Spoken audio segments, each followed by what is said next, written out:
네, 새 지도부를 뽑는 국민의힘 전당대회 소식 알아보겠습니다. 당원 모바일 투표가 지금 이틀째 진행이 되고 있는데 전체 45%를 넘는 높은 투표율을 기록하고 있습니다. 각 후보는 높은 투표율에 대한 각기 다른 해석을 내놓으면서 막판 새몰이에 집중하고 있습니다. 국회 취재기자 연결합니다. 정현우 기자. 네, 국회입니다. 네, 국민의힘 전당대회 당원 투표 100%로 결정이 되는데요. 어제 모바일 투표가 시작됐고요. 지금까지 집계된 투표율 정리해 주시죠. 네, 어제 시작된 국민의힘 전당대회 모바일 투표가 오늘까지 이틀 동안 진행됩니다. 오늘 오후 2시를 기준으로 당원 82만 명 가운데 37만 명, 그러니까 45%가 모바일로 투표권을 행사한 것으로 확인됐습니다.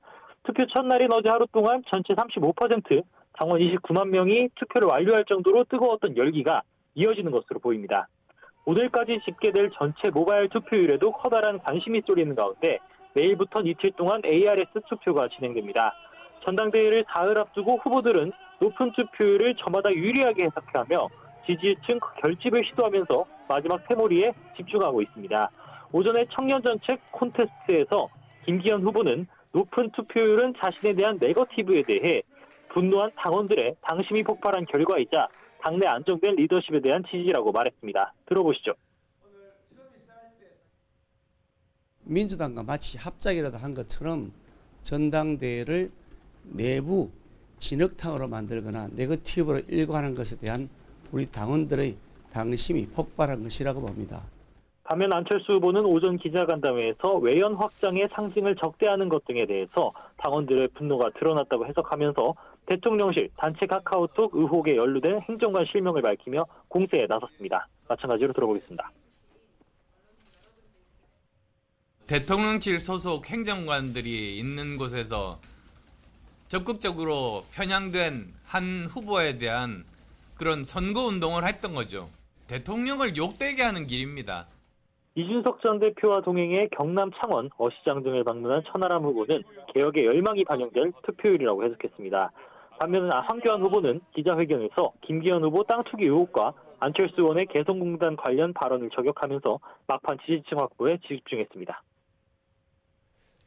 네, 민주당 상황 알아보겠습니다. 이재명 대표 체포동의안 표결 가까스로 부결된 이후에 당내 혼란이 이어지고 있습니다. 이재명 대표는 오늘 인천시장 화재 현장을 방문한다고요? 네, 오늘 오후 이재명 대표는 간밤 큰 불이 번졌던 인천 현대시장 현장을 찾았습니다. 체포동의안 표결 이후로 당내 갈등은 계속되지만 민생 현장을 챙기면서 진정성을 보이려는 취지라는 게 이 대표 측의 설명입니다.